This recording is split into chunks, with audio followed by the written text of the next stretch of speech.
Kayu besi rawa sepanjang 17 meter ini disiapkan untuk membuat salib. Melihat panjangnya, timbul pertanyaan, siapakah yang akan disalib? Siapapun itu, pasti sesuatu yang lebih besar dari mereka. Tapi Frankie Woro, Casimilus Awe, dan warga suku Auyu di Papua Selatan ini tak akan melukai siapapun. Mereka memakai salib ini sebagai tanda perlawanan.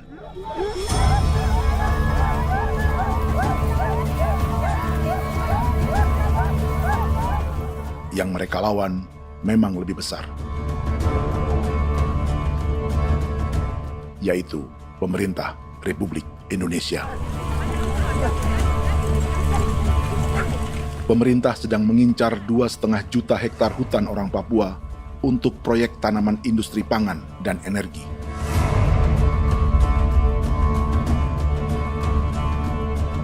Ratusan kilometer dari salib orang-orang Auyu itu, orang Muyu sedang menyiapkan gerakannya sendiri.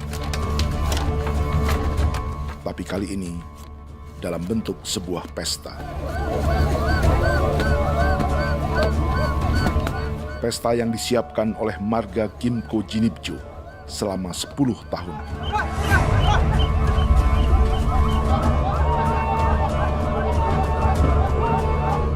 Sosok di marga ini adalah Willem Kimco, orang asli Papua yang tak punya kartu identitas kewarganegaraan manapun.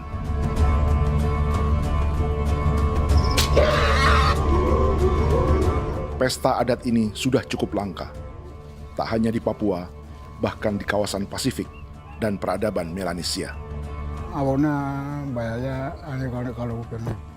Itu nih hati kau teker bipnuka, kau teker bipnuka, dan jitana ya kati kau beri barang dipo. Kau memang ambil kau kuning. Ada gagasan dan gerakan sosial di balik pesta orang-orang Muyu ini, sama dengan gerakan salib merah yang dimulai orang-orang Auyu. Salib ini akan menjadi yang terbesar dari 1.800 salib merah yang telah ditancapkan berbagai suku di Papua Selatan dalam 10 tahun terakhir. Ribuan salib merah yang dipadukan dengan palang adat adalah tanda larangan yang menyatukan unsur-unsur adat dan agama. Kami percaya bahwa kalau memang kami sudah tidak mampu untuk menyelesaikan persoalan ini, dalam hal ini perusahaan tidak bisa masuk, berarti kami minta bantuan kepada nenek moyang dan Tuhan.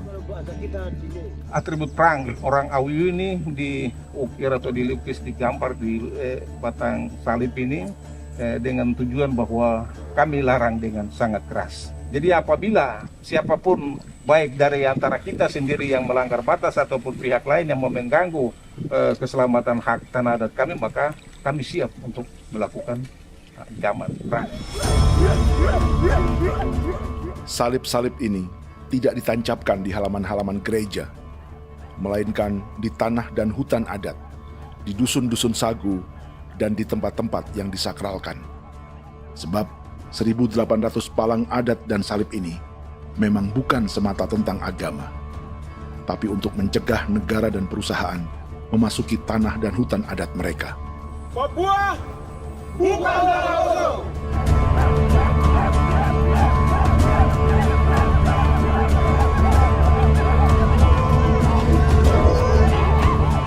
Di zaman TikTok ini, kami ingin menceritakan semua ini lewat film yang pendek.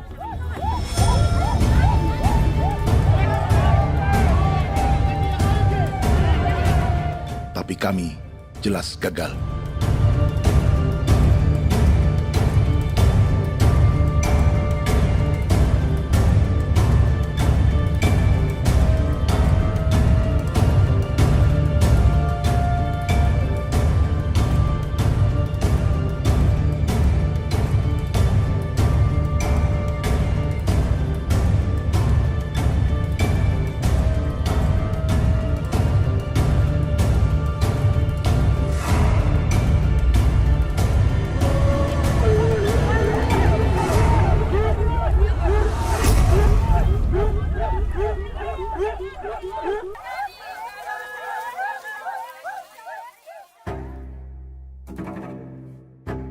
Di planet ini, ada 5 pemilik hutan hujan tropis terluas yang tersisa. Kongo di Afrika, Brazil, Peru, Bolivia, dan Indonesia.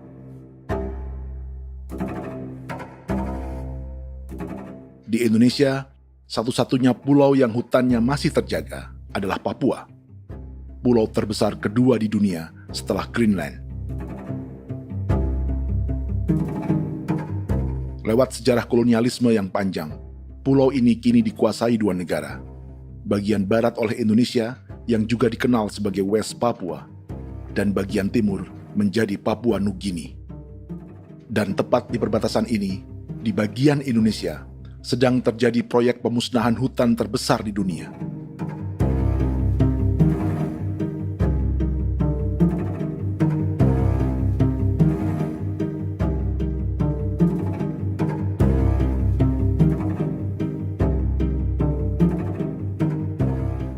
Pemerintah Indonesia sedang membuka lebih dari 2,5 juta hektar hutan untuk sawit, tebu, padi, dan peternakan. Ini disebut proyek strategis nasional untuk lumbung pangan dan energi yang jadi ambisi 3 presiden. Bagian terbesar direncanakan untuk mencetak sawah seluas 1,3 juta hektar. Lalu bagian lain akan ditanami tebu seluas 560.000 hektar untuk gula dan bioetanol. Setiap liter bensin di Indonesia akan dicampur bioetanol 10% atau E10. Ada 10 perusahaan di proyek ini, dan semuanya dimiliki oleh 1 keluarga saja. Berikutnya, ada areal sawit seluas 400.000 hektar untuk biodiesel. Targetnya mencampur 50% solar dengan minyak sawit atau B50. Dan terakhir, pemerintah akan membuka peternakan seluas 380.000 hektar. Jadi, apa yang salah dengan proyek pangan dan energi ini? 5 orang Papua dalam film ini akan menjawabnya.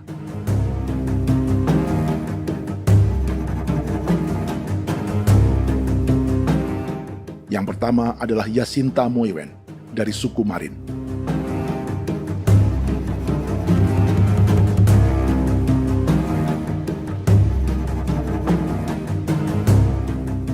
Yasinta dan warga di distrik Ilwayap di Merauke sudah menjadi korban. Hutan dan rawa sebagai sumber pangan dan ekonominya telah dihancurkan. Jalan sepanjang 135 km sedang dibuat, dan di kiri kanannya akan dicetak 1 juta hektar sawah. Mereka sulit menolak atau melawan. Salib sudah digeser, masih datang lagi dengan senjata mereka nih. Karena proyek ini juga dijaga tentara. Macam-macam senjatanya.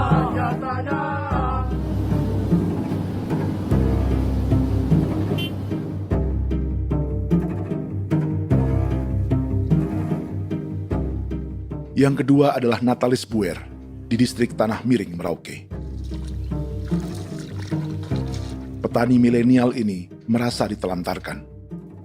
Sebab setelah hutannya diubah menjadi sawah, sebagian sawah-sawah ini tak tergarap. Orang asli Papua seperti Natalis tak punya modal untuk benih, pupuk, perawatan, hingga ongkos panen.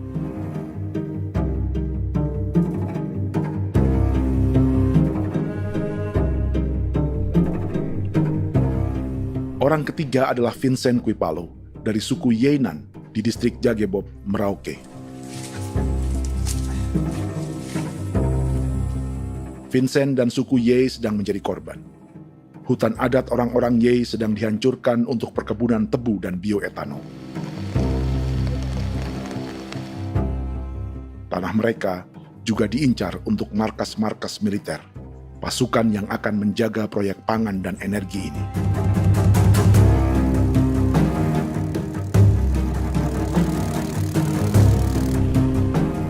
Yang keempat adalah Frankie Woro dari suku Auyu di distrik Fofi, Kabupaten Bovendigul. Hutan dan tanah mereka terancam perluasan perkebunan sawit untuk campuran biodiesel atau B50. Orang-orang dari suku Auyu ini adalah calon korban. Merekalah salah satu pelopor gerakan Palang Adat dan Salib Merah. Meski kadang berseberangan dengan gereja yang mereka anggap lebih mendukung pemerintah dan perusahaan. Mereka bahkan sedang merencanakan gerakan yang lebih besar, dengan salib yang lebih besar. Tanah milik Somu Sobisiba itu bahwa tanah ini diciptakan oleh Tuhan dan memberikan warisan kepada kami. Kami ini hanya hak jaga.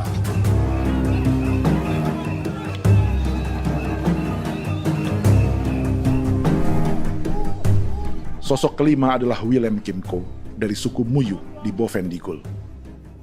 Tokoh adat dari Muyu ini hidup di garis belakang proyek negara, sehingga belum menjadi korban. Tapi mereka sedang bersiap menghadapi segala kemungkinan. Tinggal di belantara dan perbatasan membuat sebagian mereka tak punya status kewarganegaraan. Tapi mereka telah hidup jauh sebelum ada Indonesia atau Papua Nugini.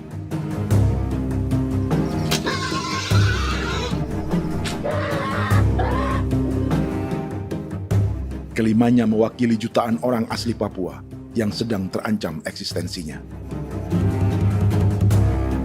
Jika kita merasa kepunahan peradaban Neanderthal di Eropa, Aztec dan Inca di Amerika, atau aborigin di Australia adalah sejarah masa lalu, film ini menceritakan bagaimana pemusnahan sebuah bangsa dan kepunahan sebuah peradaban sedang terjadi di masa hidup kita.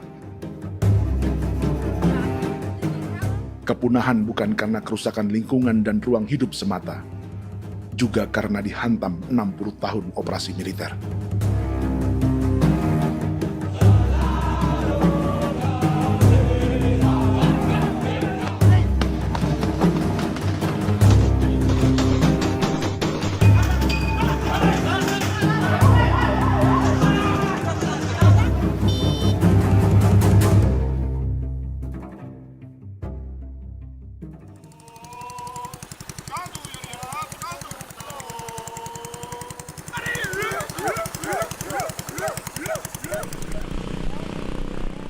Frankie Woro dan orang-orang Auyu sedang berburu. Tapi lokasi perburuan mereka mulai dikuasai perusahaan perkebunan sawit.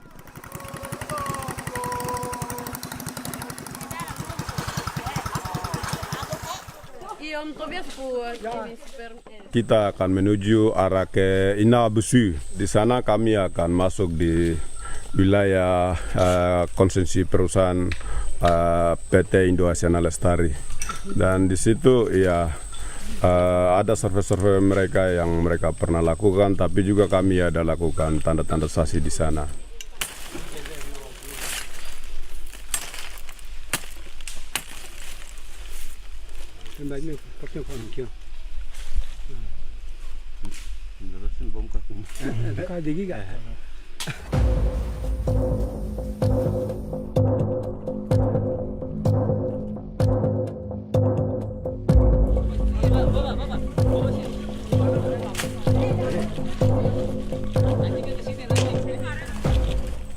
Dapat dengan yang induknya, tapi karena induknya dia lari dan terlambat kerja, akhirnya yang bisa kita dapat dia punya anak ini saja.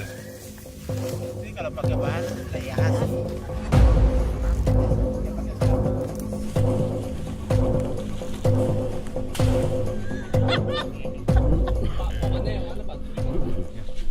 Pohon ini pohon bitanggur, dia punya kayu ini kita biasa gunakan untuk kerja perahu, dan juga kulit depu getanya itu kita pakai untuk kerja ini, panah-panah ini lem, jadikan lem ini, panah-panah. Hutan ini adalah supermarket bagi suku Auyu. Juga lumbung pangan atau bank untuk menyimpan deposito kekayaan alam. Hutan juga tempat yang penuh dengan sejarah suku, situs budaya, dan tempat-tempat sakral. Inilah yang sedang mereka pertahankan dari incaran pemerintah dan perusahaan. Untuk semua alasan ini, mereka menancapkan ribuan salib merah.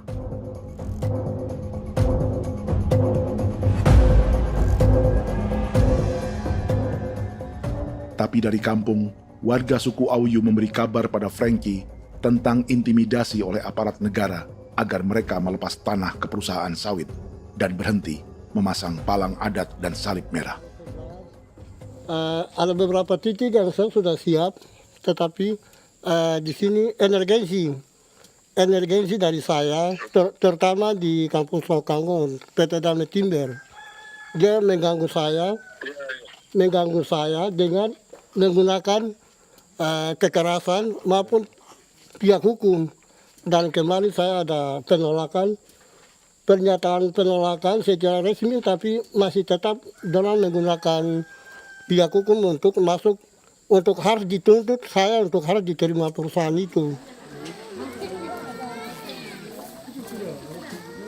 Kita di situ ada 15 marga, tetapi 15 marga juga tidak setuju. Marga-marga siapa yang terima dan marga-marga mana saja yang menolak. Nanti kita lihat dari pertimbangan itu, dan di situ dan kita undang mereka untuk bicara dengan kami. Sebagai sosok yang aktif dalam gerakan, warga Auyu terus memberi informasi lapangan kepada Frankie yang tak selalu berada di kampungnya. Izin pernyataan yang mereka paksa saya untuk tanda tangan itu, tapi sementara saya tidak tanda tangan. Data semua ada di tangan saya. Ya. Baik, kalau gitu itu lebih bagus karena tanda tangan itu yang berbahaya. Iya. Tanda tangan itu yang lebih berbahaya karena sekarang ini modern dan canggih, dan itu yang mereka biasa pakai untuk tipu muslihat. Mereka biasa pakai itu di tanda tangan itu. Betul. Dari Bambisa juga di Sofia dia masuk untuk memaksakan kami marga untuk harus menerima perusahaan itu. Tapi kemarin kami sudah menolak. Babinsa nama bosku. Babinsa ini nama bosku. Oh, ya. Itu yang sekarang strategi militer yang sekarang mereka pakai. Jadi yang penting masyarakat itu yang benar-benar mau menolak siap dukung ketua marga siapa yang nanti tampil. Ini adalah peta konsesi sawit untuk biodiesel dalam proyek strategis nasional. Dan di distrik Fofi inilah, orang-orang Auyu hidup dari sungai dan hutan. Tapi Frankie di Bovendigul masih lebih beruntung. Setidaknya dibandingkan Yasinta Mowien di Merauke yang sudah kehilangan hutan dan rawanya.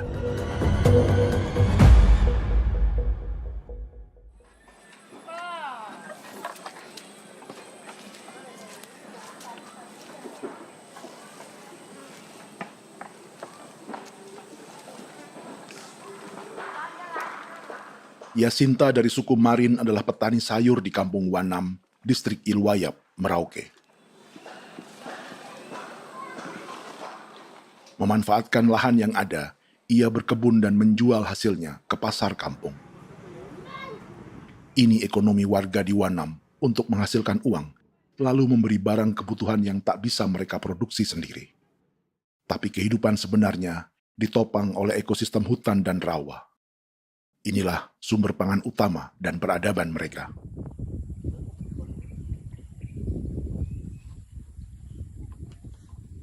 Namun ketenangan ini diusik ketika tiba-tiba pada Mei 2024, di Pelabuhan Wanam datang ratusan alat berat untuk proyek pangan dan energi pemerintah.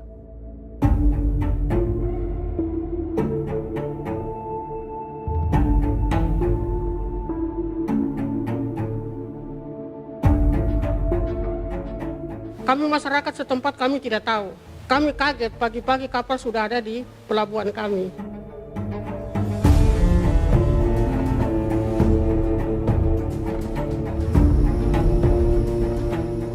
Yasinta Mowien atau Enrika Gebze dan warga lainnya tak pernah diajak bicara atau dimintai pendapat.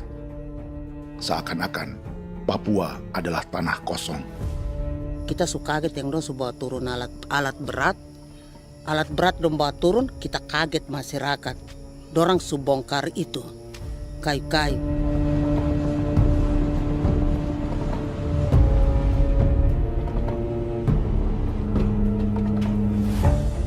Bersamaan dengan alat-alat berat itu, juga berdatangan tentara Indonesia untuk mengawal proyek pembukaan hutan milik Jacinta.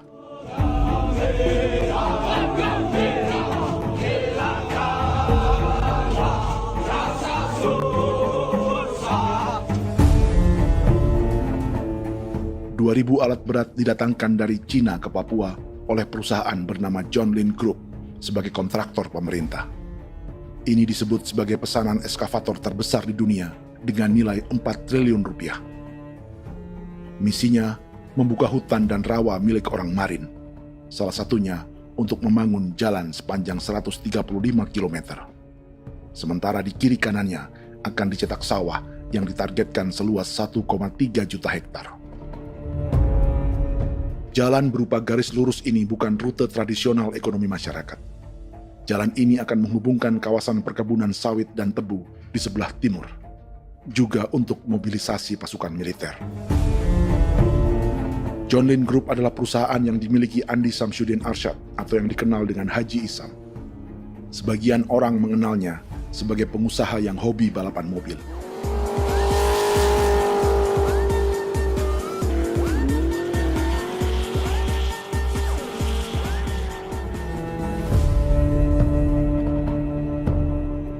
Tapi di Kalimantan, ia berbisnis batu bara, perkebunan sawit, pengolahan karet, penerbangan, perkapalan, dan biodiesel. John Lin Group kini juga menjadi pemilik perkebunan tebu dan pabrik gula terbesar di Indonesia. Sayapnya melebar dari Kalimantan hingga ke Bombana, Sulawesi Tenggara. Perkebunan tebu, pabrik gula, dan industri bioetanol inilah yang juga sedang dikembangkan di Papua. Foto ini adalah momen ketika Isam bersama kerabatnya, Menteri Pertanian Amran Sulaiman dan Menteri Pertahanan Syafri Samsudin, meluncurkan program biodiesel atau B50 di Kalimantan Selatan. B50 artinya, setiap 1 liter solar, 50%-nya akan dicampur minyak sawit. Perusahaannya, PT John Lin Agroraya, menjadi salah satu pemainnya.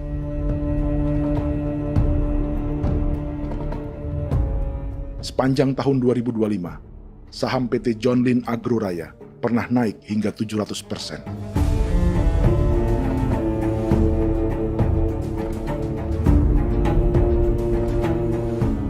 Perusahaan sawitnya yang lain, PT Pradiksi Gunatama, sahamnya bahkan pernah naik 4.000% hanya dalam 1 tahun.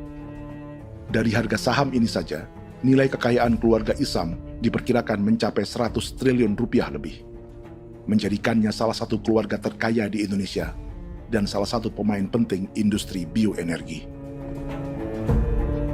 Dan di Papua Selatan inilah sebagian sawit-sawit untuk mendukung program B50 akan ditanam. Inilah tanah orang-orang Wambon, Muyu, Marin, Yei, atau Auyu seperti Frankie Ward.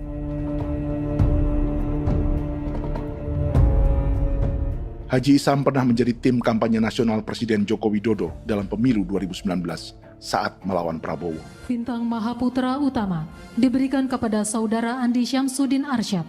Beliau berjasa luar biasa dalam mendorong pertumbuhan ekonomi daerah maupun nasional. Setelah menjadi presiden, Prabowo memberi gelar kehormatan Bintang Mahaputra Utama pada Isam.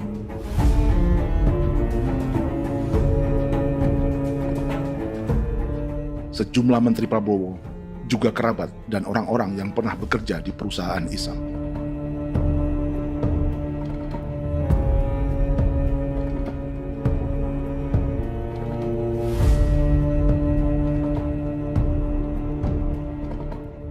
Lawan sebesar inilah yang sedang dihadapi Jacinta di kampung Wanam, Merauke.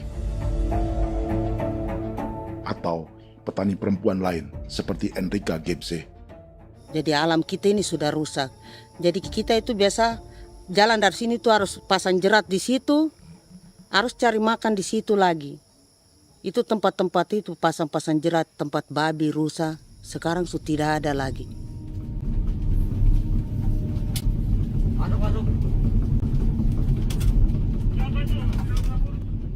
Rekaman ini memberi gambaran bagaimana Kasuari kehilangan rumah di bekas hutan dan rawa yang telah dibabat.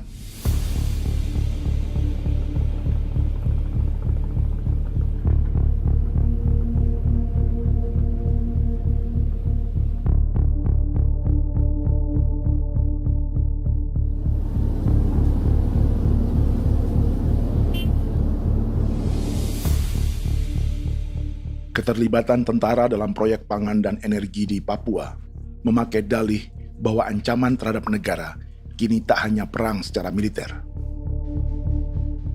tapi juga melalui pangan dan energi. Kementerian Pertahanan pun terlibat karena proyek ini dianggap operasi militer selain perang. Jadi tugas kamu adalah menjaga sumber cadangan pangan nasional. Macam-macam senjatanya, Proyek ini menambah panjang alasan mempertahankan kehadiran tentara di Papua dalam 60 tahun terakhir. Saat ini, jumlah tentara Indonesia di Papua mencapai 56.000 personel, atau ada 1 tentara untuk setiap 100 orang Papua. Bandingkan dengan rata-rata nasional, di mana hanya ada 1 tentara untuk 696 penduduk Indonesia. Itu belum termasuk polisi. Artinya, 1 orang Papua dijaga lebih banyak senjata dari rata-rata penduduk Indonesia.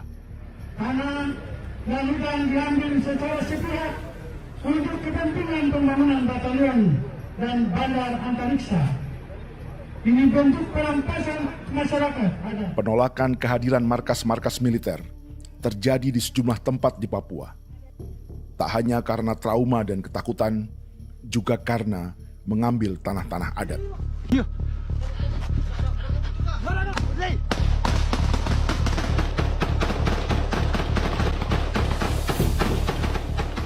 Salah satu alasan mengapa militer terus ditambah di Papua, karena masih ada perlawanan dari Organisasi Papua Merdeka atau OPM selama 50 tahun terakhir. Ayo.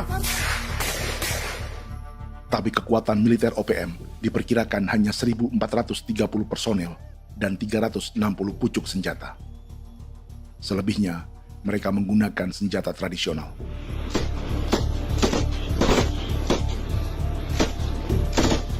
Dengan demikian, kekuatan tentara dan polisi di Papua 58 kali lebih besar dari gerilyawan Organisasi Papua Merdeka.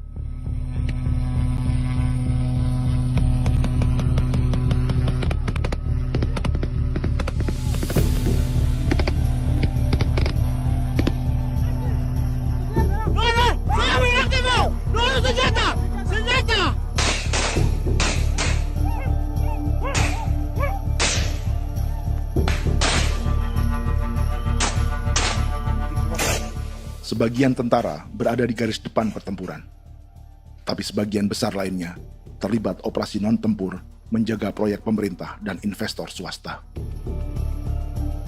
Seperti Batalion Infanteri Teritorial Pembangunan di distrik Jagebob, Merauke ini. Lokasinya bersebelahan dengan konsesi lahan tebu untuk gula dan bioetanol milik PT Murni Nusantara Mandiri.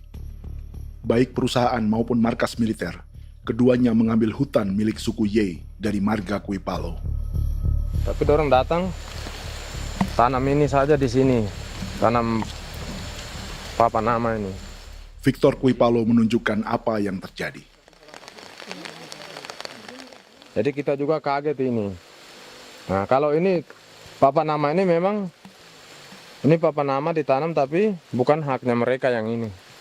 Ini hak kami di sini, hak dusun kami, marga Kuipalo yang punya hak dusun ini.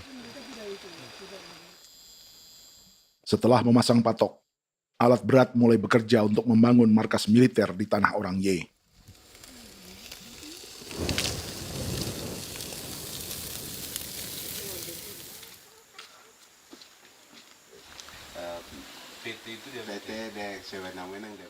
Kehadiran markas militer mengkhawatirkan warga yang pernah mengalami trauma. Takut kenapa? Kalau macam yang awal macam sekarang bu kampung hidup ini kan aman. Terus kenapa harus didirikan korem di sini? Bukankah dengan adanya Korem semakin aman ada tentara di sini? Kalau untuk kampung kayaknya tidak bisa aman kalau ada tentara, paling masyarakat dipukul itu ini. Kalau kampung hidup begini malah saya sejahtera dan saya punya masyarakat. Apa pernah ada pengalaman buruk sebelumnya dengan tentara di daerah sini? Ada yang cerita waktu pos-pos di sini tuh di 13, 12 itu zaman katanya Patimura. Memang kasihan. Malah kita punya orang ini yang dianiaya betul, dipukul. Disuruh kerja bakti tidak mau atau lama mencari, namanya kita pangkur sagu itu butuh waktu 1 minggu. Kalau lama begitu ya paling diseret apa pukul itu. Operasi militer Indonesia di Papua dimulai tahun 1962 lewat Operasi Trikora. Tapi perlawanan bersenjata pertama di Papua baru dilakukan tahun 1965 di Manokwari. Nanti tanggal 1 Mei jam 12.30 pemerintahan di Irian Barat mutlak akan jatuh di tangan.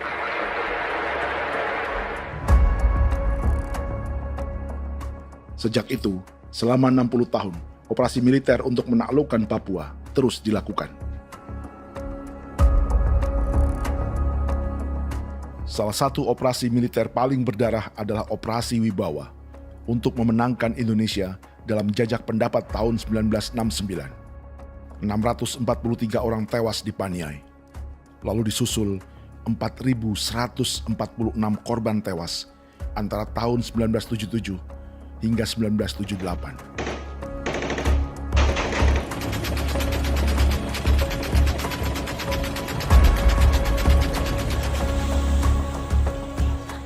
Operasi militer ini menimbulkan gelombang pengungsian hingga kini. Dewan Gereja Papua mencatat 103.000 orang menjadi pengungsi pada tahun 2025 dan nyaris tak diberitakan media-media Jakarta.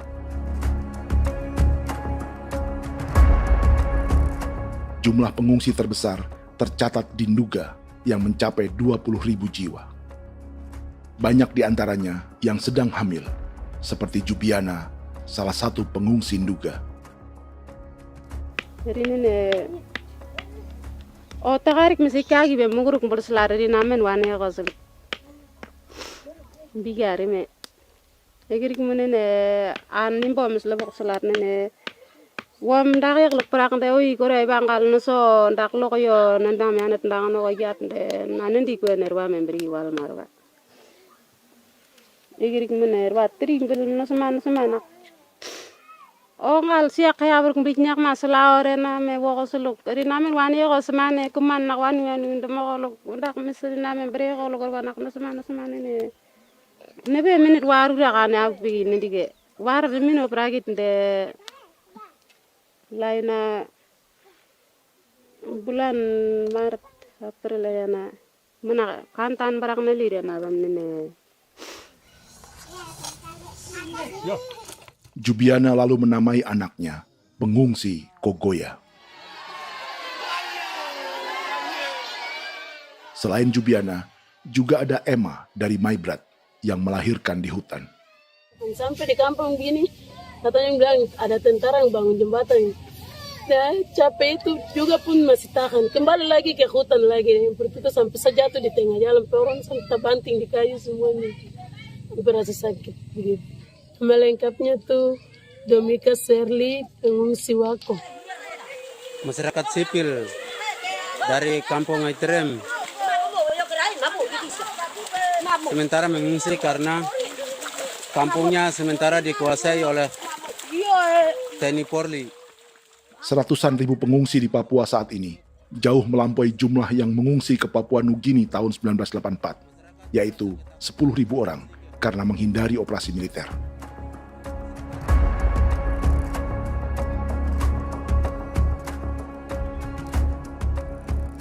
Bersamaan dengan operasi militer, eksploitasi sumber daya alam Papua juga dilakukan sejak masuknya tambang emas dan tembaga Freeport pada tahun 1967.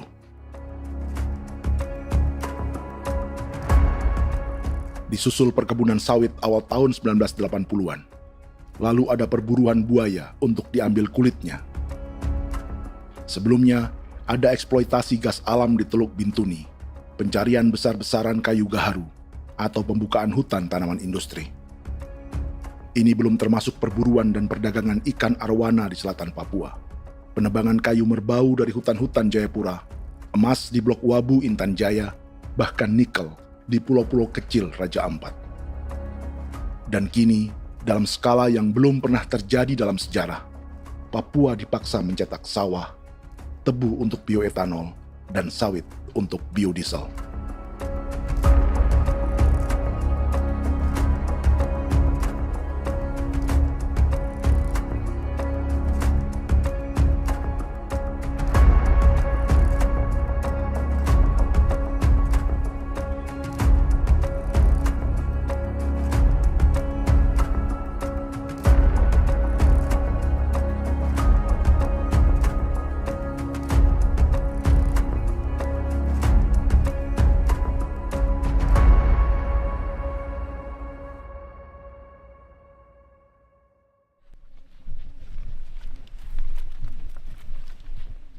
Inilah yang sedang menimpa keluarga Vincent dan Victor Kuipalo di Merauke.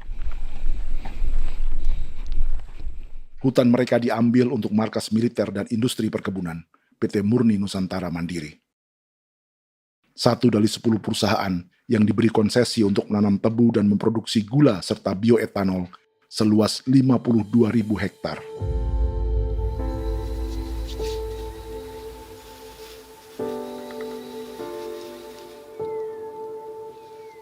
Perusahaan ini dianggap mengambil hutan dan tanah orang-orang Ye, terutama marga Kuipalo, yang memiliki hak adat terhadap 2.300 hektar hutan.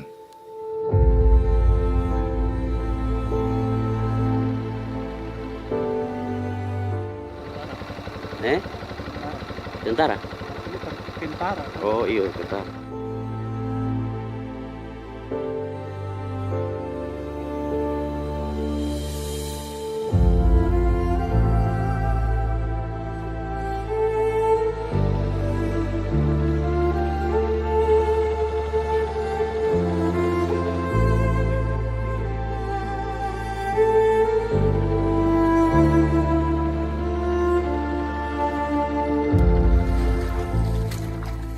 Keluarga Kuipalo sedang melihat apakah perusahaan semakin mengancam tanah mereka. Dan kekhawatiran itu terbukti. Iya, makanya tadi saya bilang ini dari sini saja dekat ini sudah masuk di dalam ujung lapang ini. Ini hutan, yang ini hutan yang dorong ada bongkar sekarang ini. Ini sudah punya alat sudah dekat ini. Dekat sekali ini. Ini di sini. Nacau, kelapa itu yang jalan lama, jalan setapak ini.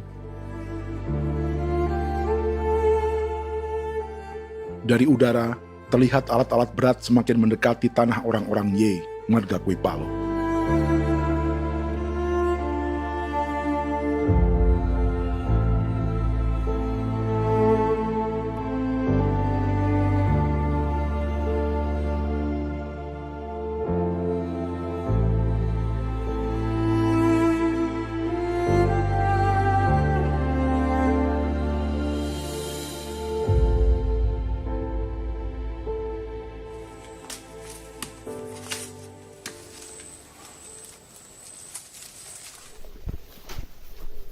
Keesokan harinya, Victor dan kerabatnya memberi tanda cat merah di pohon-pohon yang berada di batas tanah mereka.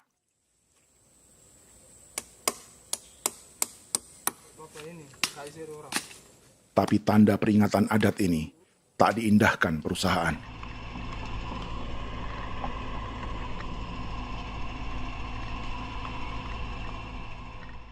Dua bulan kemudian, perusahaan tetap memasuki tanah marga Kuipalo. Sama.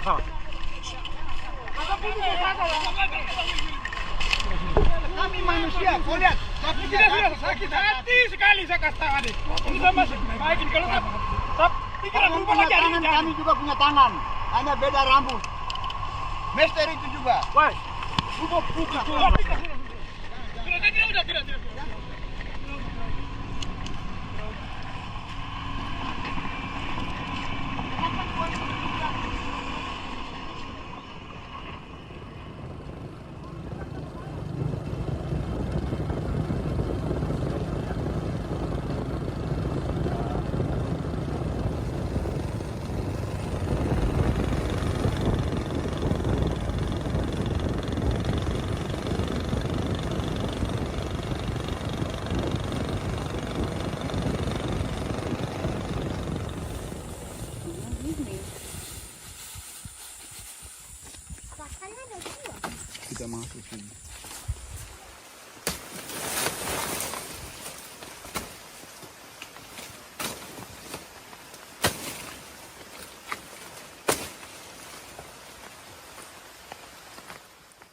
Jadi ya untuk itu seperti saya katakan tadi, apakah lebih baik kita tidak usah ada kan atau bagaimana, kita pisahkan, pisahkan dari negara ini kan, jangankan tuh.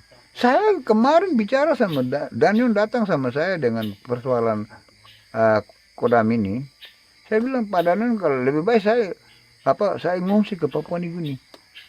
Dia bilang, aduh Bapak jangan begitu. Ya memang, kalau tidak bisa menghargai kami, lebih baik pilihan yang itu yang saya memilih. Lebih baik saya pindah dari sini.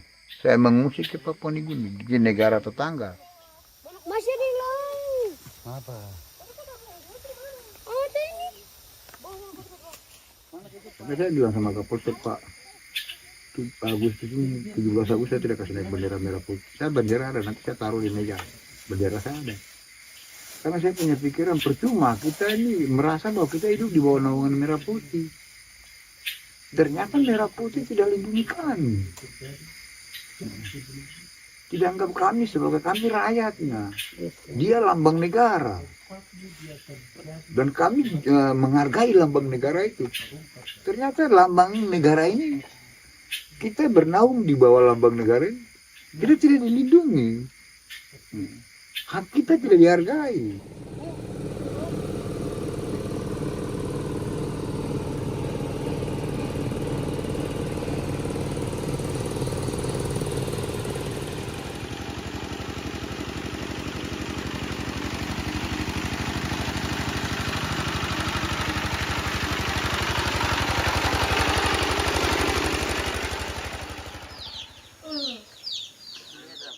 Marga Kuipalo dari suku Ye terus mendapat teror dan intimidasi agar melepas tanah mereka yang hanya dihargai Rp300.000 per hektar. Tapi mereka tidak berjualan tanah. Makanya mama itu tidak suka untuk lepas tanah. Untuk apa? Baru di dalam hutan itu ada obat-obat tradisi. Itu sudah Kalau macam ada sayur juga, kita ambil sayur yang dia tumbuh sendiri. Jadi kita ini mau kemana, kalau itu sudah digusur, ya habis. Kita ini jadi penonton. Jangan sampai kita ini duduk minta di jalan. Jadi kita tidak mau seperti itu. Makanya tanah itu kita tidak melepas. Tapi mungkin orang lain tuh dia senang saja. Lebih baik saya pegang uang merah dulu. Saya bisa beli-beli itu ini. Nanti datang uang sudah habis, gembel. Mau cari kemana lagi, hutan sudah habis. Mau makan ikan di mana, kali sudah hancur. Seperti Yasinta di Wanam, suara dan gerakan kaum perempuan Papua sangat nyaring dan tak bisa diabaikan. Saya sebagai perempuan tolak untuk perusahaan masuk di sini. Karena kalau saya terima anak-anak saya mau dikemanakan, mau tinggal di mana. Apapun yang terjadi saya tetap tolak. Demi tanah ini saya akan berjuang, demi saya punya anak-anak. Yang katanya mengutamakan anak Papua, nyatanya yang kerja kebanyakan ya orang-orang Jawa. Saya sendiri orang Jawa, tapi bukan mau bicara yang tidak-tidak. Memang kenyataannya seperti orang-orang Papua itu diterbelakangkan, kurang diutamakan, gitu.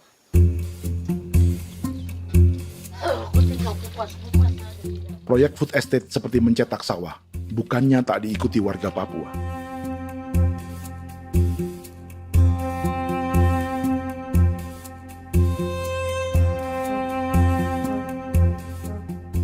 Salah satunya Natalis Buer di distrik Tanah Miring, Merauke.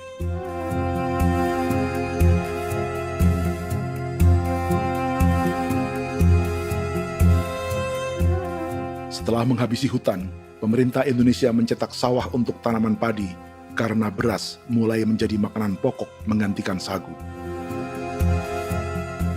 Sebagian besar penggarapnya adalah warga transmigran yang datang sejak era 1980-an.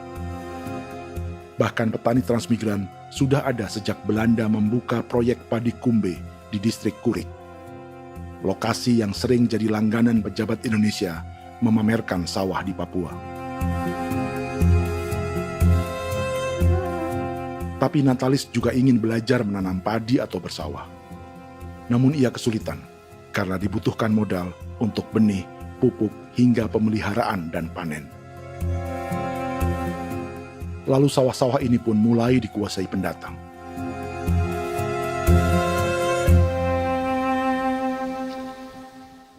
Tapi sejauh ini di kampung kami ini yang saya lihat memang ada kelompok kami punya di sini yang sudah tergabung dalam Gapoktan, kemudian masuk dalam optimalisasi lahan.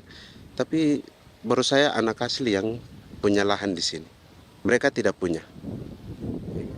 Pemerintah dalam hal ini adalah Kementerian Pertanian bersama-sama Kementerian Pertahanan yang dalam hal ini pada garis di bawahnya adalah TNI Angkatan Darat, memberikan support yang maksimal kepada masyarakat khususnya di Merauke dalam rangka. Saya kemarin habis 9 juta. 9 juta ya? Iya, 9 juta karena dia sudah tidak dipakai toh. Ya. Dia sudah... Perempuan Papua seperti Filomina juga mau bertani. Pemerintah memberi bantuan Rp900.000 per hektar lewat program optimalisasi lahan atau OPLAH. Tapi dibanding biaya produksi dan harga jual gabah, Filomina mengaku berkali-kali rugi dan kini memutuskan tak lagi menggarap sawahnya. Terus kita harus cari uang untuk kondek. Betul. Karung kita beli. Karung beri sendiri lagi. Tenda kita beli. Ini dari yang offline ini don tidak siapkan. Tidak ada. Tidak ada ya, jadi mama don sendiri. Itu yang saya ada bilang, 900.000. Itu modal untuk kerja sawah ini. Mulai dari kerja sampai nanti panen. Panen. Wih, ngeri sekali. Iya, lucu toh? Tidak dapat itu. Betul, Mam. Dong pemaksud begini. Kalau disuruh tanam ubi berhektar-hektar, mari datang. Kita tahu cara rawatnya bagaimana, Iya. tanamnya bagaimana, tanam model bagaimana supaya hasilnya model begitu. Kita tahu. Kalau yang ini kan kita baru belajar. Sebagian hutan milik warga Senayu di Merauke sudah dibuka untuk sawah dan kebun tebu oleh PT Global Papua Abadi. Proyek pertanian ini dikerjakan oleh Kodim Merauke. Mereka melepas sebagian tanah karena ingin belajar bertani. Saya punya nenek moyang tidak ajar saya tanam padi. Tapi saya mau berubah. Generasi saya yang berikut ini besok lusa tidak bisa makan pisang, sagu. Namun program optimalisasi lahan yang dijanjikan dengan berbagai bantuan tak dirasakan Filomina. Obat rumput beli, obat padi beli, jonder kita bayar, bahkan bibit masih kurang, cari bibit lagi beli. Jadi saya memang kalau program pemerintah saya sama sekali saya tidak suka. Baku tipu saya.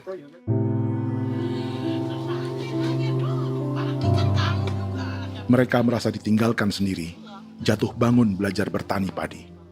Sementara sumber pangan dan air yang semula mudah didapat, kini telah berganti sawah dan kebun tebu. Dulu kita masih bisa jalan, nanti masak di kali, pakai air kali. Minum pakai air kali. Sekarang, kok mau masak? Tidak ada air, Air sudah susu, mau minum tidak bisa. Sudah dengan obat. Drone semprot tebu itu saja drone. Drone yang semprot. Saya lihat di itu. Jadi kita bukan drone yang terbang di atas untuk disemprot. Dong lempar pupuk di bawah ya dia mengalir ke kali. Mengalir ke kali, ke rawa-rawa.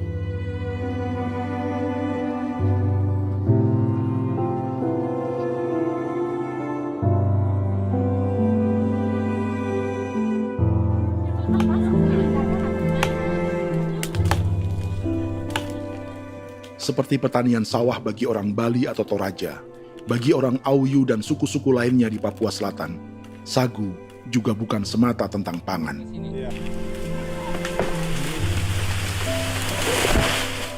Bagi orang Auyu dan Marin, sagu adalah kerabat, sosok orang tua, sosok nenek moyang yang harus dijaga dan dilindungi.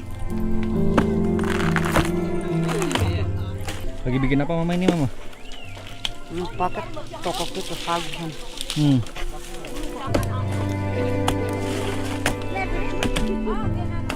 Kami diingatkan oleh leluhur, sagu itu tidak boleh digusur dan tidak boleh diganggu dengan cara apapun, dan di dalam rangka kepentingan apapun tidak boleh. Kamu harus bela, bahkan sampai nyawa pun harus menjadi taruhan demi membela keselamatan pergerakan sagu di atas tanah ini.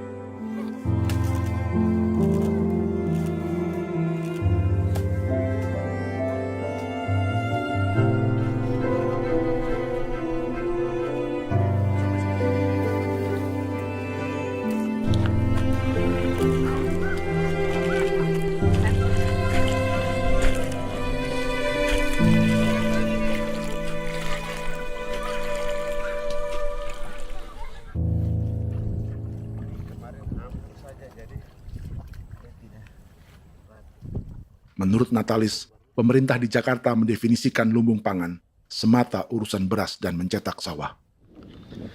Sebenarnya orang Papua itu bukan tidak bisa bertani. Kami tanam ubi itu bagian dari pertanian. Nah, pertanian yang dimaksud oleh pemerintah itu harusnya selalu itu kalau bisa pemerintah harus spesifikkan pertanian apa yang dimaksud, pertanian tanam padi atau pertanian tanam ubi, petasan dan lain-lain. Ini yang harus dispesifikkan dulu. Begitu, sehingga tidak menjustifikasi kami orang asli Marin bahwa kami tidak bisa bertani. Bukan. Kami buka kebun besar-besar di sana, bahkan bermeter-meter, ratus-ratus meter pakai sekop, bukan pakai ekskavator, tapi ini pakai skop. Itu pertanian, begitu. Bagi Natalis, alih-alih memaksimalkan sawah-sawah yang sudah ada untuk petani Papua, pemerintah selalu membuka hutan baru, seperti dikerjakan perusahaan John Lynn Group dan melibatkan tentara. Padahal, sejarah keterlibatan militer dalam proyek food estate atau cetak sawah adalah sejarah kegagalan yang bertubi-tubi 4 presiden selama 30 tahun terakhir.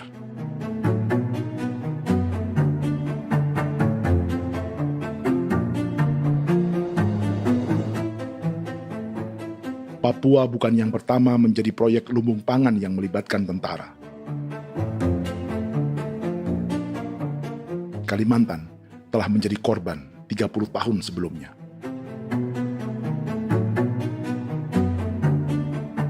Ini adalah bekas hutan yang sudah dibuka di Pulang Pisau, Kalimantan Tengah. Tahun 1996, di era Presiden Jenderal Soeharto, ia menghabisi 1 juta hutan di lahan gambut untuk mencetak sawah demi memenuhi ambisi swasembada beras, bukan swasembada pangan. Hutan tropis Kalimantan dihabisi dalam skala yang belum pernah terjadi dalam sejarah. Di bawah rezim militeristik, tak ada yang berani melawan keinginan Soeharto, termasuk orang Dayak seperti Kuneng. Nggak bisa dihalangi itu. Nggak boleh dihalangi. Ya kalau ada kata-kata aja menghalangi, sudah kita diseret ke kepolisian dulu. Atau bisa langsung di PKI-kan. Iya, di PKI-kan gitulah. Jadi kita tuh nggak berani apa-apa dulu tuh. Apa maunya aja. Misal bilangnya A. Setahun setelah pengundulan hutan skala besar itu, tahun 1997, untuk pertama kalinya Kalimantan mengalami kebakaran lahan dan kabut asap terbesar dalam sejarah.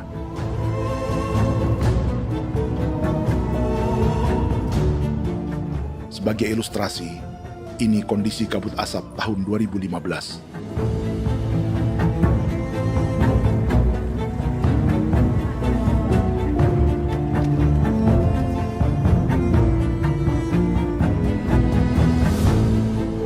Proyek 1 juta hektar sawah Jenderal Soeharto itu gagal. Bendungan dan saluran irigasi mangkrak hingga kini. Mei 1998, rezim Soeharto tumbang, 2 tahun setelah ia menumbangkan jutaan hektar pohon di Kalimantan. Setiap tahun, lokasi ini menyumbang kebakaran dan kabut asap yang merugikan jutaan orang. Sawah yang berhasil di Kalimantan justru bukan sawah yang dibangun Jenderal Soeharto, melainkan yang dirintis para transmigran sejak era 1980-an. Sawah-sawah inilah yang ikut digarap oleh militer di era Presiden Joko Widodo. Dan hasil dari proyek food estate Presiden Jokowi itu sama sekali jong nih, nggak ada harapan lagi sudah seperti ini. Tapi Jokowi terus memperluas area food estate hingga 16.000 hektar. Presiden Jokowi juga menyerahkan urusan lumbung pangan ini kepada Prabowo yang saat itu menjadi Menteri Pertahanan. Salah satunya di Kabupaten Gunung Mas, Kalimantan Tengah, untuk membuka perkebunan singkong seluas 31.000 hektar. Food Estate Singkong Jenderal Prabowo ini dimulai dengan membuka 600 hektar hutan di Tawai Baru. Proyek singkong untuk bioetanol ini pun dijaga tentara. Dan seperti Jenderal Soeharto, proyek Jenderal Prabowo ini pun gagal.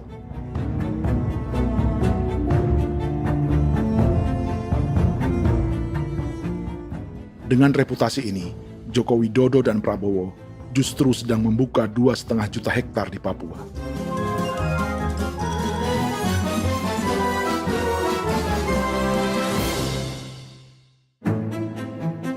Setelah Jenderal Soeharto, Presiden Jenderal Susilo Bambang Yudhoyono juga mencoba membuka food estate di Papua sejak tahun 2010. Namanya Merauke Integrated Food and Energy Estate atau MIFE. Proyek ini juga gagal. Lalu di lokasi yang sama, Jokowi berusaha meneruskan dengan proyek mencetak sawah 1,2 juta hektar yang juga gagal. Sekarang yang paling siap adalah 1,2 hektar. Yang 1,2 juta hektar. Dan kini, Prabowo yang pernah gagal dengan 600 hektar singkong di Kalimantan justru akan mengulangi di Papua dengan skala 2,5 juta hektar. Di daerah Papua pun harus ditanam kelapa sawit supaya bisa menghasilkan juga BBM dari kelapa sawit. Dalam setiap proyek pangan dan energi di Papua, yang lebih menonjol bukan tanaman pangannya, melainkan untuk energi atau bahan bakarnya. Sawit untuk biodiesel dan tebu untuk industri bioetanol. Ada 10 perusahaan yang diberi konsesi hingga 0,5 juta hektar untuk tebu. Dan 10 perusahaan itu dimiliki oleh satu keluarga saja.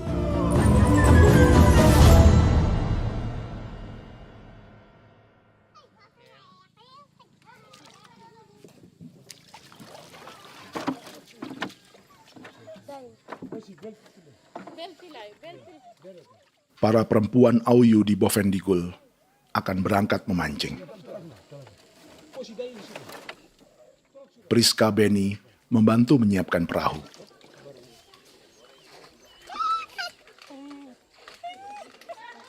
Mereka akan mengumpulkan bahan pangan di hutan untuk persiapan acara penancapan salib merah berikutnya.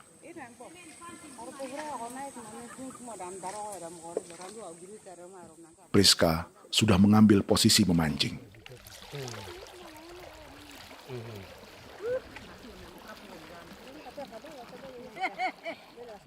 .800 salib merah telah dipasang di wilayah adat berbagai suku di Papua Selatan untuk menghalau perusahaan sawit dan tebu.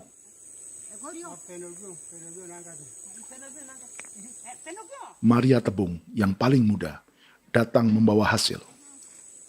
2 ekor ikan gastor alias gabus toraja. Sebagai generasi Z, pendidikannya sampai sekolah dasar. Di perusahaan perkebunan seperti sawit atau tebu, ijazah SD hanya bisa menjadi buruh kasar.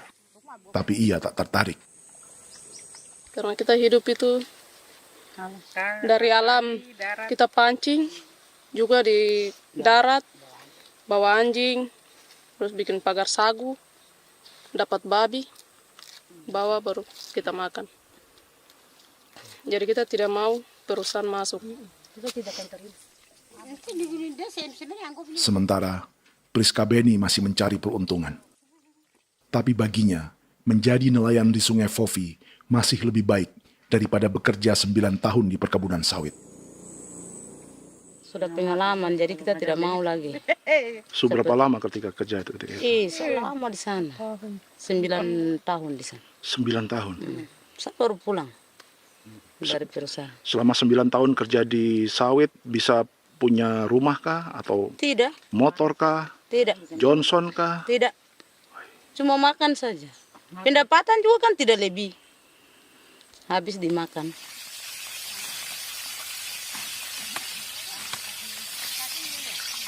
Satu minggu libur berapa hari?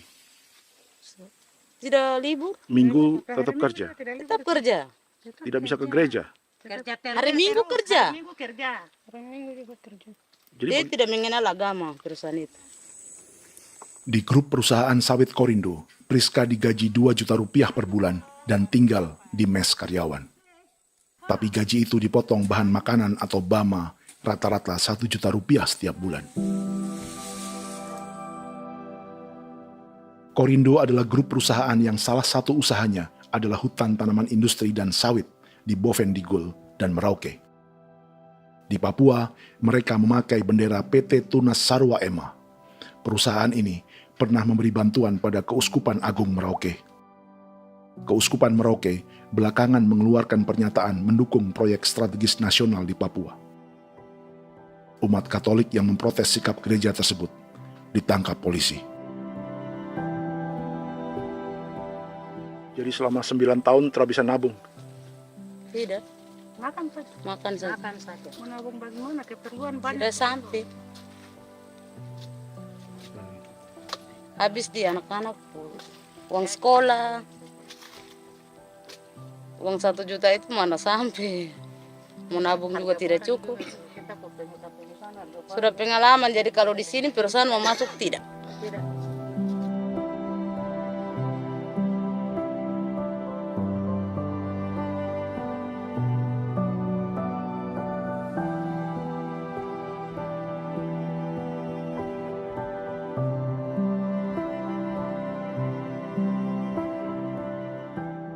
Dan menu makan siang seperti ini agaknya sulit bagi buruh sawit atau tebu yang digaji 2 juta rupiah per bulan. Generasi Z seperti Maria Tebung atau generasi milenial seperti Priska Beni punya matematika ekonominya sendiri. Sawit untuk biodiesel atau tebu untuk bioetanol tak akan ada bedanya bagi mereka.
Perkebunan tebu 1,5 juta hektar di Merauke adalah ide 3 presiden untuk menggenjot penggunaan bioenergi sebagai campuran bahan bakar fosil.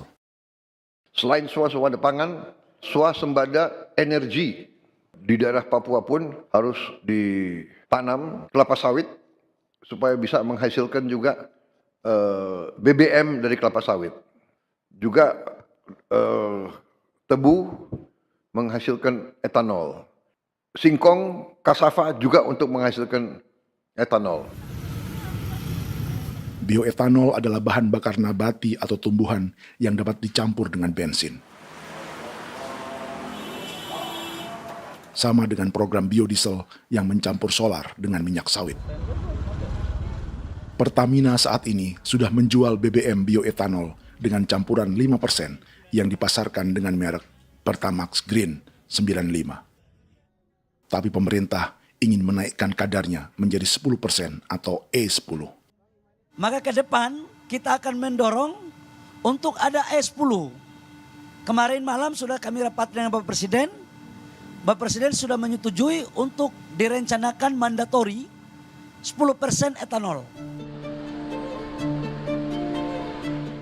Idenya untuk mengurangi ketergantungan pada bahan bakar fosil yang diimpor dan menimbulkan polusi.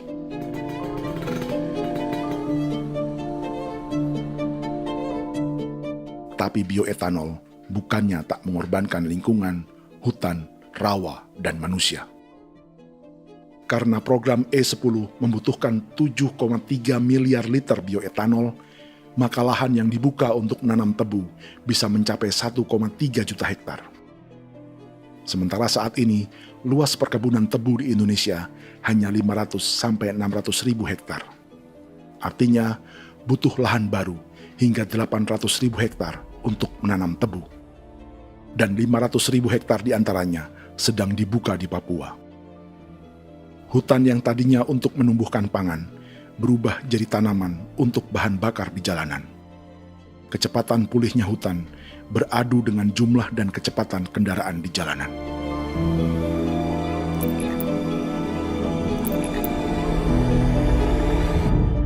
Dahaga terhadap energi tak pernah bisa dipuaskan.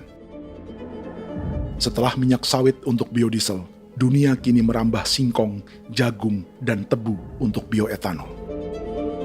Benua Amerika, Eropa, sebagian Afrika, hingga separuh Asia kini mulai memakai bioetanol sebagai campuran bahan bakar.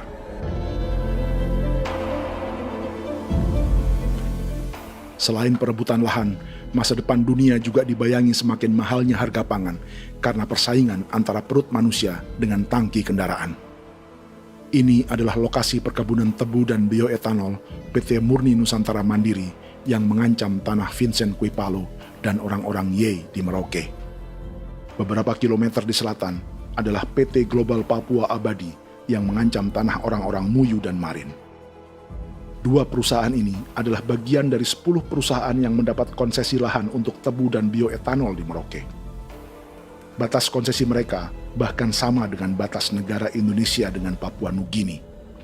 Salah satu ciri bahwa peta konsesi ini dibuat di Jakarta dari atas meja. Sama seperti kolonial Inggris dan Belanda ketika mereka membagi Pulau Papua dengan garis lurus pada abad 19. Seakan Papua adalah tanah kosong. Bedanya, meski peta konsesi ini mengatur batas 10 perusahaan, tapi perusahaan-perusahaan ini sebenarnya dimiliki oleh satu keluarga saja. Ini nama 9 dari 10 perusahaan tebu dan bioetanol di Merauke, Papua. 99% saham mereka dimiliki sebuah perusahaan bernama PT Merauke Nusantara Manis. Sementara 1% sisanya dimiliki PT Merauke Gula Mandiri. Tapi saham kedua perusahaan ini dimiliki PT Merauke Sugar Group. Dan perusahaan ini, 90% sahamnya dimiliki pengusaha bernama Angelia Bonaventure Sudirman, serta perusahaan bernama Zico Trust dan Resource Harvest. Lalu 10% lainnya dikuasai PT Papua Energi Abadi, yang pemiliknya adalah Dudi Christian dan Angel Madeline. Sekarang, mari kita lihat siapa mereka. Angelia Sudirman adalah keponakan dari salah satu konglomerat sawit Indonesia, Martias Fangiono. 9 perusahaan di Papua ini berada di bawah bendera Merauke Sugar Group. Dan Merauke Sugar Group hanya satu dari 7 grup perusahaan milik keluarga Fangiono.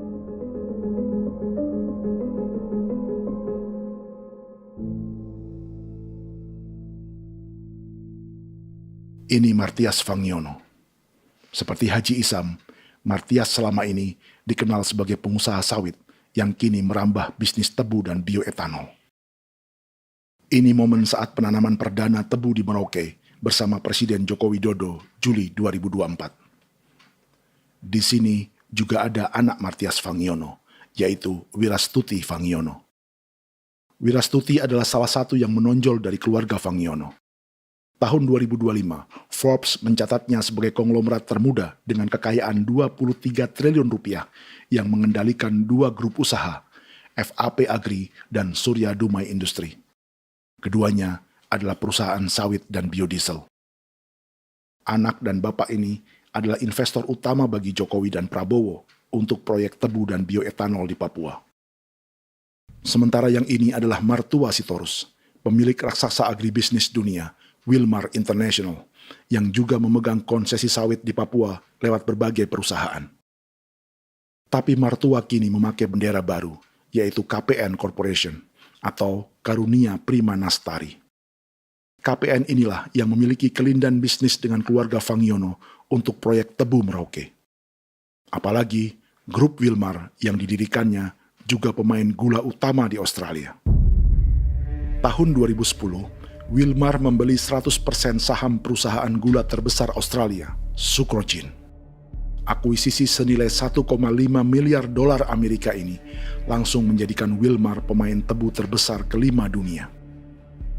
Sebagian bibit tebu yang ditanam di Merauke adalah varietas yang dikembangkan Lembaga Riset Gula Australia atau Sugar Research Australia.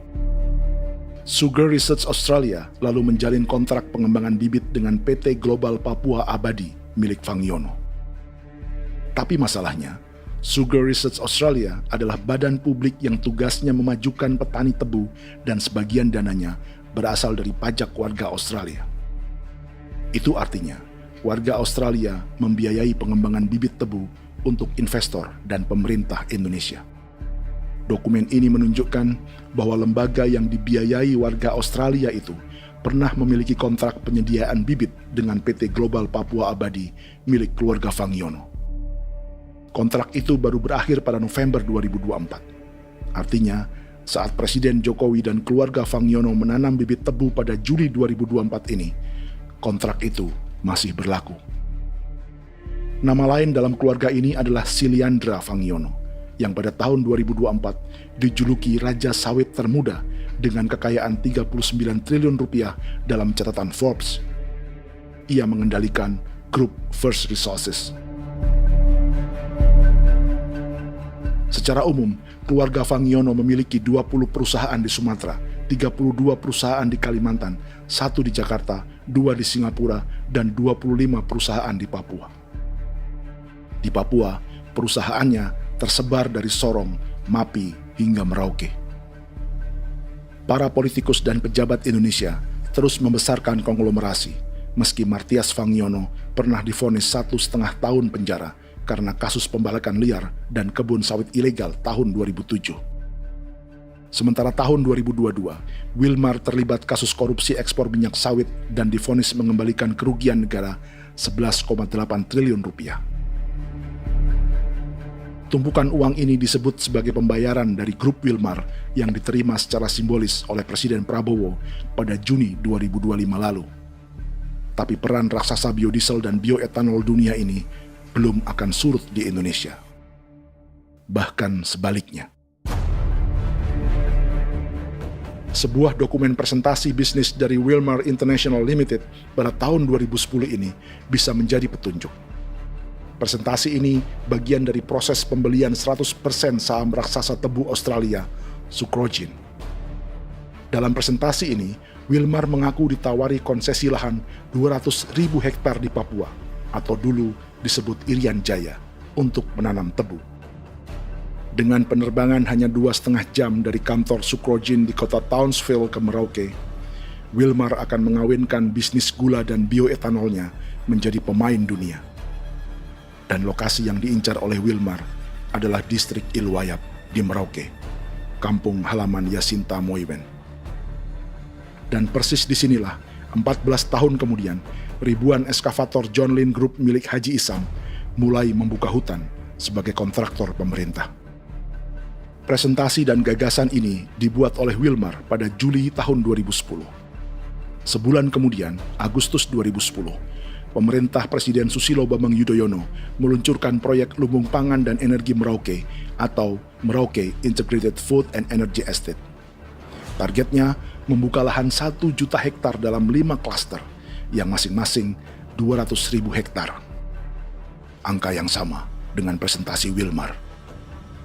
5 tahun kemudian, 2015, giliran Presiden Joko Widodo yang mau melanjutkan proyek pangan dan energi 1,2 juta hektar. Menjelang pensiun sebagai presiden, Jokowi kembali menggencarkan proyek ini dan melibatkan Prabowo sebagai Menteri Pertahanan.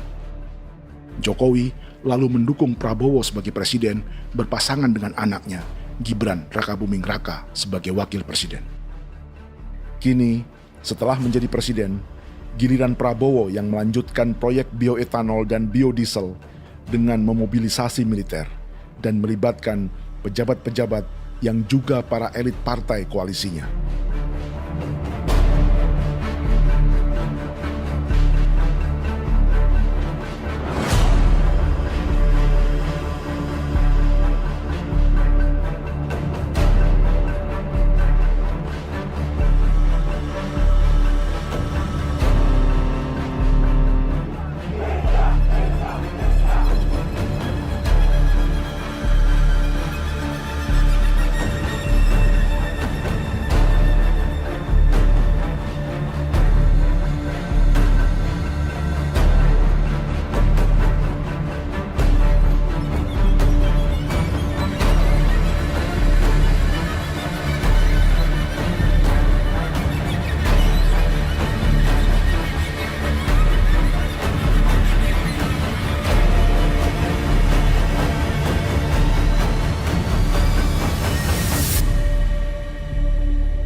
...300 tahun lalu, hutan-hutan di Pulau Jawa dalam waktu singkat berubah menjadi perkebunan tebu di bawah rezim kolonial Belanda. Orang Jawa menjadi buruh dan petaninya dipaksa menanam tebu. Dari kolonialisme dan politik tanam paksa itu, Belanda memperkaya negara dan para investornya.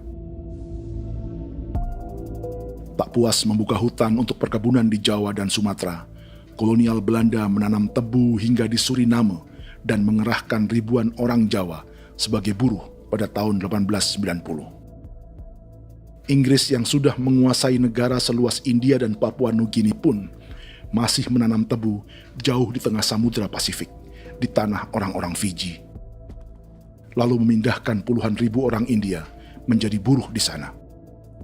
200 tahun sebelumnya, ratusan ribu orang Afrika bahkan diperbudak untuk bekerja di perkebunan-perkebunan tebu Spanyol dari selatan Eropa hingga Karibia, Kuba, atau Jamaika.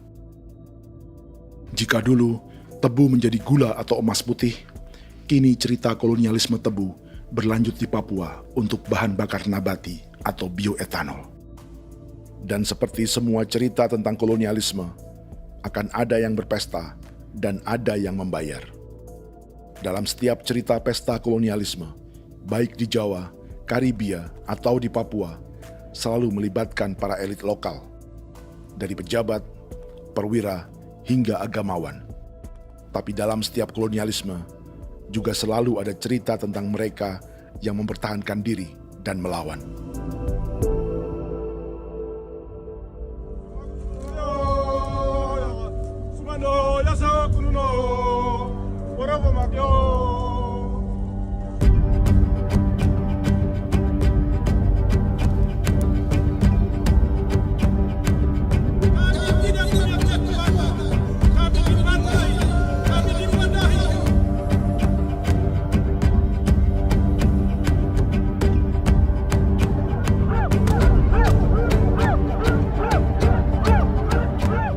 Dalam sejarah gereja Katolik banyak pemimpin-pemimpin yang adalah tanda petik itu adalah Judas juga. Jadi itu sudah pasti karena itu adalah manusia. Satu sisi sebagai manusia dalam perjalanan digoda, apalagi ada dalam posisi-posisi jabatan, ya mungkin banyak tawaran-tawaran lain, lalu disitulah terjadi pergeseran keberpihakannya kepada misi gereja tadi itu untuk umat, untuk mereka yang tertindas. Orang kirim eksavator, orang kirim tentara, orang kirim polisi. Pukul kami bukan pencuri, kami tidak pernah mencuri orang barang. Kami tidak pernah menangis ke orang lain. Kami tidak pernah menangis ke kita bapak mama, kami menangis kepadamu. Tuhan kami lemah. Aku tidak tahu. Dia kata, ini hijau cikui ya. Orang lain datang ke bangsa kami, ke wilayah kami untuk kasih habis kami.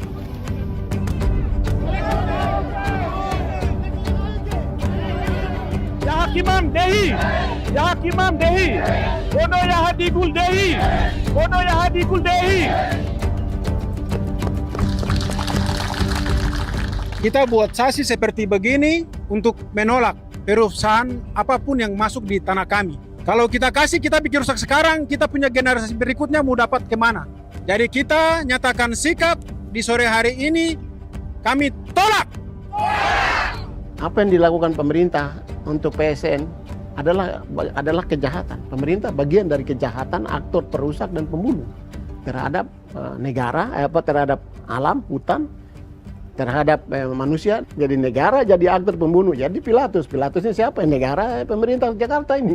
Tanah Wiu bukan tanah kosong. Masyarakat adat kami rasakan. Perusahaan tolak. Biar langsung.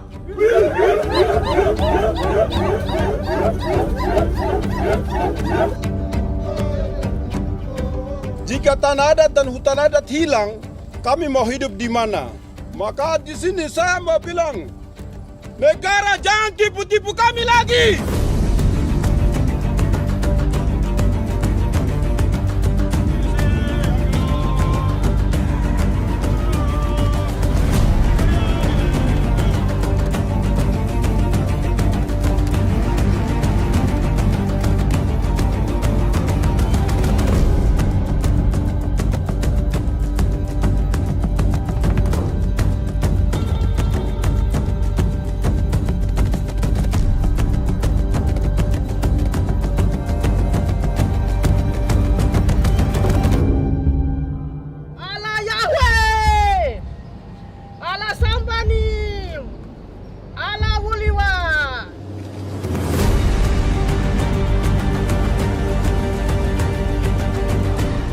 Kalau kami dianggap orang Papua itu bagian daripada Republik ini, tolong hargai kami.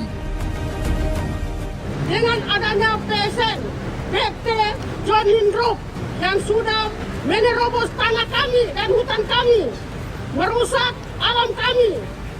Itu yang kami datang ke Jakarta jauh-jauh dari Papua. Kami mau bersuara kepada Bapak Presiden Prabowo Subianto, di mana keadilan untuk masyarakat Papua. Tolong lihat masyarakat Papua yang sudah mati. Kami bersepakat menyatakan, 1. Gereja-gereja di Indonesia mendukung masyarakat adat yang menolak proyek strategis nasional di tanah Papua. 2. Gereja-gereja di Indonesia menolak militerisme dan otoritarianisme di Indonesia.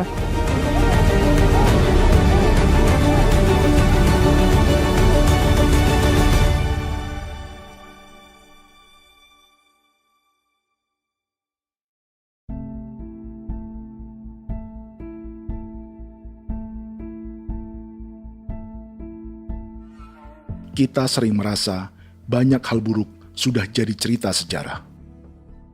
Dan kita sekarang hidup lebih baik, lebih beradab, atau mustahil melakukan kejahatan seperti di masa lalu. Kita tidak lagi menghukum mati orang dengan memenggal kepalanya. Kita menembaknya atau menyuntik racun agar tertidur dan mati. Tapi ada hal-hal yang tak berubah. Salah satu pembantaian yang kuat di ingatan kita adalah kejahatan Nazi atau genosida di Rwanda. Padahal pembantaian juga sedang terjadi di masa kita, seperti di Gaza, Palestina. Penghancuran sebuah peradaban seperti Indian di Amerika atau aborigin di Australia juga kita anggap masa lalu. Sekarang kita merasa lebih baik dan lebih toleran. Padahal proses penghancuran bahkan pemusnahan yang sama sedang terjadi terhadap bangsa Melanesia di Papua. Begitu juga dengan praktik kolonialisme. Kita merasa penjajahan seperti dilakukan Portugis, Inggris, atau Belanda sudah menjadi sejarah. Dan Indonesia tidak mungkin menjajah. Padahal itulah yang sedang terjadi dan dirasakan di Papua.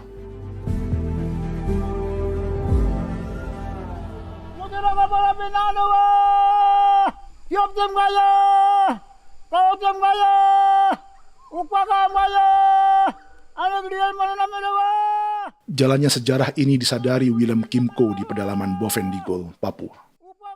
Hidup terpencil dan tak tersentuh urusan negara bukan berarti selalu aman.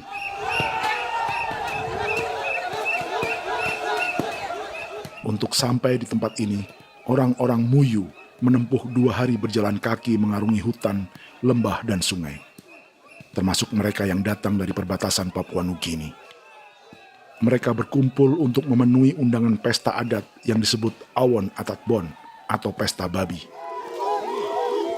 Yang mengundang adalah marga Kimco Jinipjo.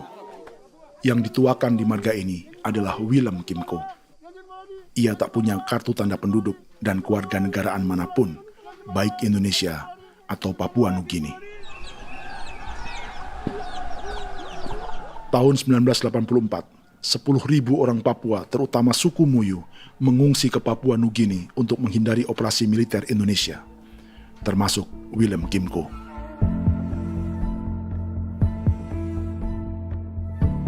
Apa yang membuat pesta adat ini istimewa? Apa bedanya dengan acara serupa yang dihadiri pejabat, tokoh agama, LSM, atau yang direkam oleh kru televisi dan konten kreator? 18. Pertama, untuk membuat pesta babi, orang Muyu perlu persiapan selama 10 tahun. Sebab, babi-babi yang akan jadi bagian dari pesta ini tak boleh dibeli, alias harus dipelihara sendiri. Babi-babi ini bukan bantuan pejabat pemerintah, gereja, atau LSM.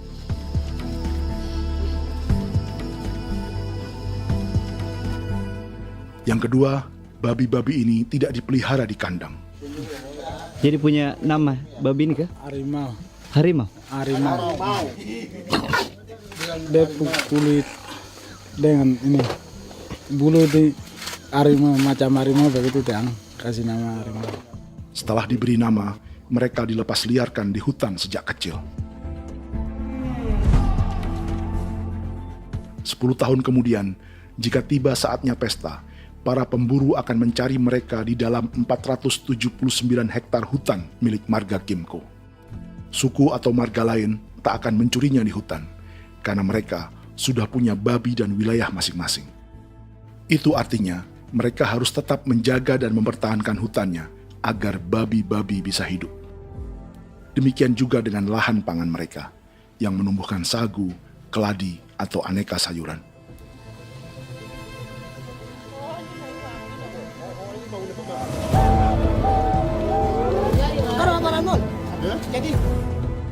Yang ketiga, dalam Awon Atatbon atau pesta babi, binatang ini tidak dimakan secara gratis. Setiap marga atau klan dalam suku Muyu akan membayar jerih payah tuan rumah menjaga hutan dan memelihara babi.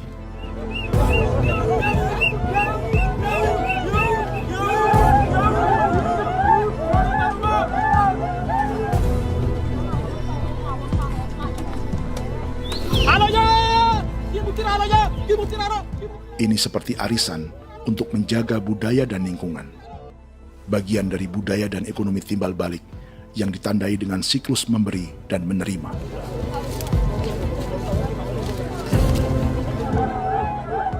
Ini juga cara orang Muyu membangun dan memperluas aliansi.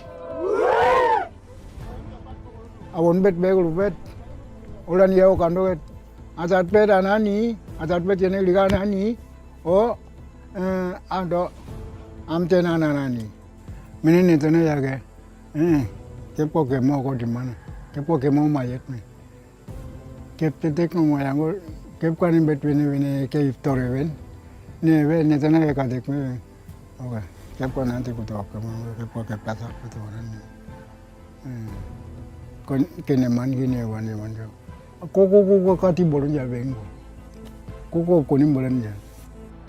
Jika Willem Kimco dan marganya bisa menjaga hutan dan wilayahnya, marga lain ikut diuntungkan sebagai sebuah ekosistem. Demikian juga sebaliknya. Alasan keempat, mengapa pesta babi ini memiliki tempat khusus dalam peradaban orang Muyu, karena Willem Kimco khawatir peradaban mereka akan punah, menyusul ancaman terhadap ekosistem dan hutan.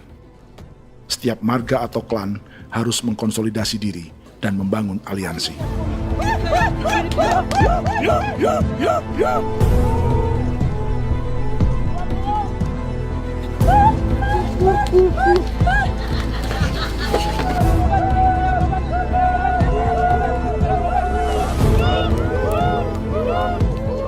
Kekhawatiran Willem dan orang-orang Muyu tak berlebihan. Ruang hidup mereka bersinggungan dengan proyek bioetanol dan biodiesel pemerintah Indonesia. Mereka juga tahu apa yang telah dan sedang menimpa suku lain seperti Auyu di Bovendigul atau Yainan dan Marin Anim di Merauke.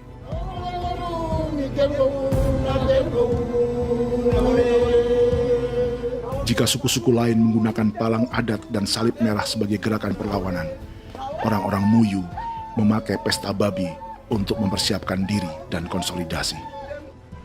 Sebab, berbeda dengan saat mengungsi tahun 1984, kali ini yang datang ke tanah orang-orang Muyu tak hanya tentara, juga alat-alat berat bersama para pebisnis pangan dan energi. Awan